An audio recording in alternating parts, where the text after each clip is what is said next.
All right, a special treat here. Best Baker in America premiered Monday. Bakers are put through challenges that test both their technical and their baking abilities. And Jason Smith is here with us today. He's one of the judges from the show and the winner of Food Network Star and Holiday Baking Championship. It's good to see you. Thanks for coming in. Well, Lord, honey, you know, I'm always happy to be here.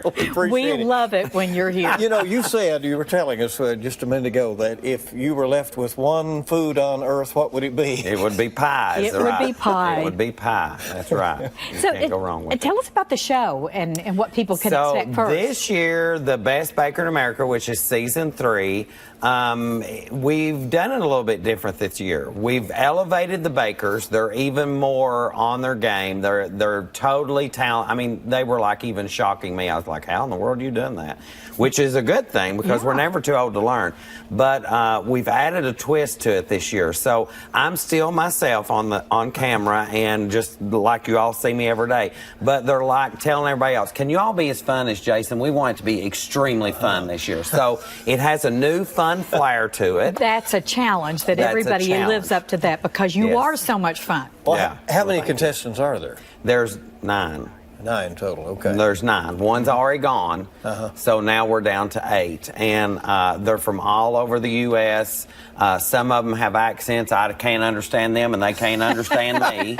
But they're really, really awesome bakers this year. Really awesome. And we're doing a lot of challenges that people will recognize at home, like pies and cakes. And, you know, instead of doing all these French patisseries and all this stuff and nobody knows what's going on.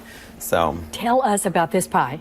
So this pie that I've made for you today is a peach and strawberry pie with a bourbon pecan crust and a bourbon whipped cream. Golly. Wonderful flavors there. That is great. Big combination, huh? It's true Southern pie. This actually is the pie that I make with rhubarb and strawberry, but everybody in Kentucky has decided not to have rhubarb anymore for some reason. Which was such a big thing. Yeah, rhubarb is, Kentucky put rhubarb on the map. So I've got to get on the bandwagon. We got to get the rhubarb. So you can get it in other places, but not here. Yeah. And so, but you could do this with strawberry. I done it with peaches. You could do it with any berry. You could do it with rhubarb. You could do apples if you wanted to.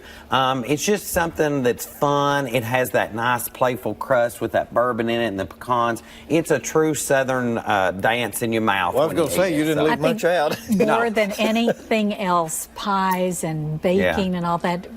That's the stuff of memories. Oh, yes. Pies, you know, we were talking earlier about our grandmothers, and they were always making pies. And my grandmother taught me how to make some of the best crust there is. And so I always use her crust recipe, but I added the bourbon and pecans to it. She wouldn't have liked me adding the bourbon to it, but I did. But yeah. Maybe she'd forgive you for that because it's so good. Jason, it's always good to see you. Appreciate you coming by. Hope everybody watches. Yes.